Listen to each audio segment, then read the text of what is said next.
বক্তব্য রাখছি। আমি খুব সংক্ষেপে কথা বলবো, 2 থেকে 3 মিনিট।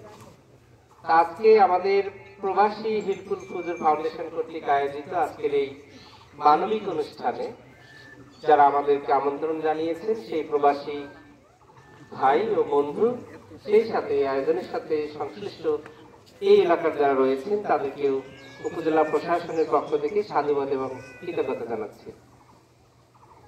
আজকের অনুষ্ঠানে আমাদের সম্মানিত যিনি সভাপতি রয়েছেন, অন্যান্য অতিথিবৃন্দ এবং আমার সপ্রসঙ্গী আমাদের মান্দা উপজেলার যিনি আইন শৃঙ্খলার দায়িত্বে রয়েছেন সুদক্ষ অফিসার ইনচার্জ মহোদয় আমাদের সাথে উপস্থিত রয়েছেন। আমরা তাকেও ধন্যবাদ জানাই।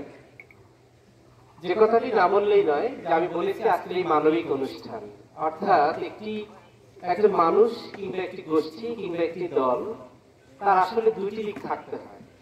একটি হচ্ছে তার মানবিক দিক, আর একটি হচ্ছে সামাজিক দিক। আমার মনে হয়েছে যে প্রবাসী হিলফুল ফুজুর ফাউন্ডেশন একই সাথে মানবিক দায়িত্ব এবং সামাজিক দায়িত্ব পালনের নিমিত্তই মূলত প্রতি বছর এই আয়োজনটি করে থাকে। আমাদের কাছে প্রতিদিনই কিন্তু অসংখ্য জায়গা থেকে বিভিন্ন ধরনের অনুষ্ঠানের আমন্ত্রণ, নিমন্ত্রণ, নিবেদন আসে, কিন্তু সব জায়গায় কিন্তু আমরা যাই না বা যেতে পারি না। কিন্তু খেয়াল রাখবেন যে এত দূর থেকে একদম রিমোট একটি এরিয়ায় আমরা এখানে আসার জন্য মতামত দিয়েছি যে আসবো। এর কারণ কি হচ্ছে, নিশ্চয়ই প্রবাসী হিলফুল ফুজুর ফাউন্ডেশন খুব ভালো কাজ করে, তাদের এই কাজটাকে আসলে আমরা একটু স্বীকৃতি দেওয়ার জন্য আসলে মূলত এখানে এসেছি। কারণ উপজেলা নির্বাহী অফিসার এবং অফিসার ইনচার্জ যেখানে যান, তার মানেই ধরে নেওয়া হয় যে রাষ্ট্র সরকার এই কাজটিকে সাধুবাদ জানাচ্ছে। তো সেই সাধুবাদটা আমরা এই সংগঠনের সাথে জড়িত তাদেরকে জানাই।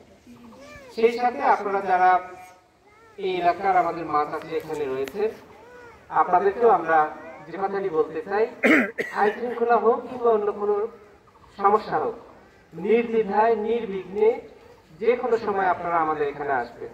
বিশেষ করে বুধবার করে আমার একটি কাজ, সকাল থেকে একদম শেষ অবধি পর্যন্ত আমার এই মান্দা উপজেলার বিভিন্ন শ্রেণী পেশার মানুষের বিভিন্ন সমস্যাগুলো শ্রবণ করা, যদি সাধ্যমতো হয় সেটি সমাধান করা, যদি আমার পর্যায়ে না হয় তারপরেও কোথায় গেলে হবে সেই পথটা দেখিয়ে দেওয়া। তা আমার মনে হয় যে সমস্যা প্রত্যেকটি পরিবারে, প্রত্যেকটি মানুষের মধ্যেই কোনো না কোনো থাকে। আপনারা যে কোনো সমস্যা নিয়ে, আপনার সুবিধা অসুবিধা, দুঃখ বেদনা, কষ্ট, ক্ষোভ, রাগ, যে কোনো বিষয় নিয়ে আপনারা আমাদের কাছে আসবেন।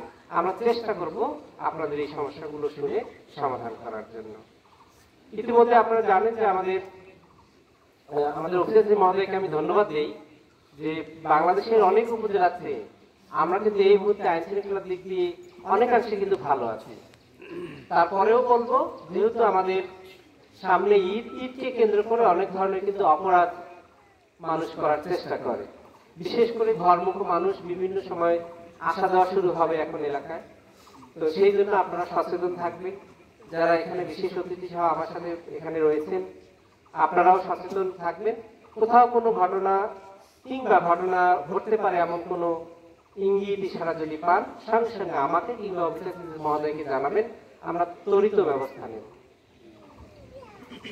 এর বাইরে যে কথাটি আমাদের অফিসার মহোদয় বলেছেন, আমিও বলি যে আসলে আমাদের জন্য গিফটগুলো রাখাটা না রাখলেই ভালো হতো। আপনারা আপনাদের সম্মানবোধ থেকেই রেখেছেন, এটা বুঝতে পেরেছি। তবে এই ধরনের অনুষ্ঠানে কখনো অতিথিদের জন্য কোনো কিছু রাখবেন না। এরপর থেকে পুরোপুরি অনুষ্ঠানটি থাকবে আমাদের যারা আজকের অনুষ্ঠানে যারা মূল আকর্ষণ, আমাদের যারা মা বোন বা উপকারভোগী তাদের জন্য। আর সর্বশেষ যে কথাটি বলবো যে আপনাদের এই যে যাতায়াতের যে দুঃখ, এই দুঃখটা ঈদের পরে ঘুচে যাবে। ইতিমধ্যে আমরা 7,80,00,000 টাকা এই রাস্তাটার জন্য বরাদ্দ দিয়েছি, এটা টেন্ডারও সম্পন্ন হয়ে গেছে। এখন শুধুমাত্র আমরা কাজ শুরু করব। তো যেহেতু আমাদের সামনে ঈদের কারণে আমরা ঈদের আগে শুরু করছি না, ঈদের পরে আমরা এই রাস্তার নতুন করে নির্মাণ কাজটি করব। 7,80,00,000 টাকা বরাদ্দ হয়েছে, টেন্ডারও হয়েছে, এখন শুধু কাজ শুরু করার অপেক্ষা। তো যখন কাজ শুরু হবে আপনাদের কিন্তু একটা দায়িত্ব রয়েছে, আপনারা এই কাজটা দেখবেন। আমাদের পক্ষে প্রতিদিন আসা আসলে সম্ভব না, আপনাদেরকে কিন্তু চোখ-কান খেয়াল রাখতে হবে কাজটা ভালোভাবে হচ্ছে কিনা। যদি কোথাও কোনো অবজারভেশন থাকে তাহলে আপনারা আমাদেরকে টেলিফোনে অথবা সরাসরি সাক্ষাতে গিয়ে বলতে পারেন যে স্যার কাজটা হচ্ছে, তবে ইটগুলো মনে হয় একটু ভালো হচ্ছে না। এইভাবে আমাদেরকে মেসেজ দিলে আমরা তখন একটু এসে মনিটরিং করতে পারি, নাহলে প্রতিদিন আসলে এটি যাচাই বাছাই করা দেখা আমাদের জন্য একটু খুব কঠিন হয়ে যায়। তো যাই হোক, আমার মনে হয়েছে যে বিষ্ণুপুরের এই রাস্তাটি যদি হয়, তাহলে বিষ্ণুপুরের মানুষের যোগাযোগের কারণে তাদের যে পিছিয়ে পড়ার একটি ছিল প্রবণতা, এটি মনে হয় ঘটে যাবে এবং কাজটি খুব দ্রুত হবে। আমি ইনশাআল্লাহ যদি থাকি তাহলে কাজটি ভালোভাবে দেখব এবং যত দ্রুত সম্ভব কাজটি সম্পন্ন করার জন্য ব্যবস্থা গ্রহণ করব। তা আপনারা সেই পর্যন্ত আবার ভালো থাকবেন, আবারও কোনো এক সময় আপনাদের সাথে দেখা হবে। যেহেতু রমজান মাস, আপনারা আমাদের জন্য দোয়া করবেন। আপনাদেরকে অগ্রিম ঈদের শুভেচ্ছা জানাচ্ছি। সেই সাথে প্রবাসী হেল্পফুল ক্ষুদ্র ফাউন্ডেশন যারা এই আয়োজন করেছেন মানবিক অনুষ্ঠানটি, তাদেরকে আবারও কৃতজ্ঞতা এবং সাধুবাদ জানিয়ে ভবিষ্যতে এই অনুষ্ঠানের ধারাবাহিকতা বজায় রাখবেন এবং সেই সাথে কলেবর বৃদ্ধি করবেন বলে আশাবাদ ব্যক্ত করে আমার বক্তব্য শেষ করছি। সবাই ভালো থাকবেন। আল্লাহ হাফেজ। আসসালামু আলাইকুম।